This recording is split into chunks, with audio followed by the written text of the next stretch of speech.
I have been very lucky to not get pregnant or need an abortion in my lifetime thus far. However, there were 3 girls at my high school who were not so lucky. One of them had to drop out and she had a baby by the time the rest of us were graduating, and the other 2, as far as I know, got abortions. I wasn't really close friends with them, but I'm sure we all either know or have heard of vulnerable women and similar situations to the people at my school where they've had a pregnancy scare or actually gotten pregnant and they had to drop out, take care of their baby, or needed to get an abortion. So thanks to Roe v. Wade, we can get an abortion should we need to, and it's a safe procedure. However, with Amy Coney Barrett being added to the Supreme Court and creating a conservative majority, there is a possibility that Roe v. Wade could be reversed, which would make abortion illegal in the United States. And as such, abortion should not be illegal in the United States. So, firstly, abortion does not constitute murder. A fetus isn't a person, so it's not murder when you are removing the fetus from the mother's body.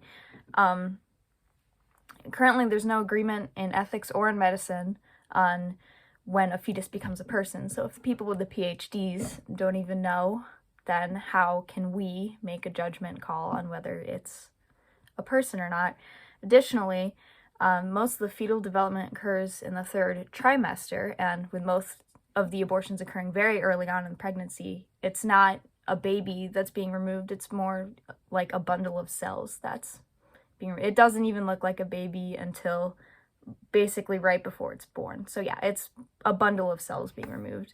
The CDC actually reported that 91% of abortions performed in 2016 were done at or before 13 weeks gestation. So really, most of the abortions are just like bundles of cells being removed from the woman's body. It's not any like super violent thing that happens. Additionally, prioritizing a fetus over human life would actually be murdering that human life. In the case of Heidi Peters, who's the wife of Michigan Senator Gary Peters, she almost died because her hospital wouldn't give her a life-saving abortion at 4 months gestation. Thankfully, she was able to go to another facility and they performed the procedure safely, and she's all good now. But yeah, just that goes to show that by banning abortion, you could end the lives of women who need the abortions to save their life. Even in non-threatening situations, the lives of women, especially women of color, are at risk. So banning abortion wouldn't really completely end abortion, it would just end safe abortion. So historically, wire coat hangers have been used to induce abortion. That was a common way of inducing an abortion on oneself. According to Dr. Jen Gunter, the unsterile coat hanger could cause a deadly infection in a woman's reproductive system. Also, though, the wire is very thin and can sometimes be pretty sharp, too. And if you were to lacerate a uterine artery, you could bleed out, which would then lead to your death. The Planned Parenthood Action Fund reports that 1 in 6 pregnancy-related deaths were due to unsafe, illegal abortions pre-Roe v. Wade. And women of color would be disproportionately affected by this because the very wealthy class is mostly white people, and if you are wealthy enough, hypothetically, you could bribe a doctor to get you an abortion should you need one, even if it was illegal. Whereas the rest of the women, and primarily women of color, would not be able to bribe any doctors, which would mean they would have to rely on unsafe methods such as coat hangers should they get pregnant when they do not want to. So not only are lives at risk by banning abortion, the inalienable constitutional rights of women are at risk if you ban abortion. The Due Process Clause of the 14th Amendment gave American citizens the right to privacy. So abortion is a very private matter, and the government cannot infringe on this right to privacy by banning abortion.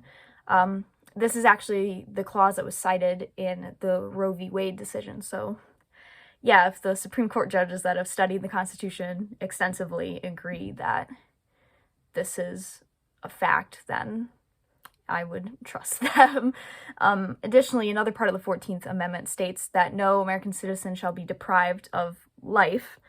And since we know that banning abortion would lead to a lot of women dying, the direct connection there would be depriving women of their life by banning abortion, because, as I previously stated, it would ban safe abortion, and a lot of women would have to rely on unsafe methods that would end up killing them.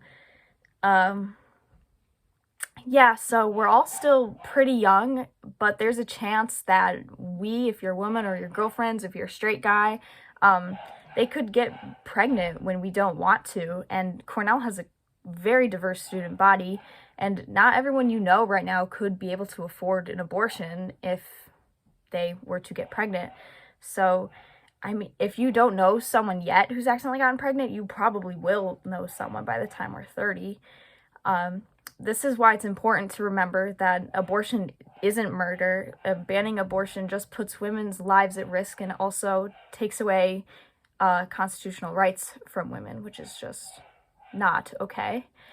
These are all things that we should keep in mind as we try to protect the women and the friends in our lives, and hopefully we will cast votes for a politician that would do the same. Thank you.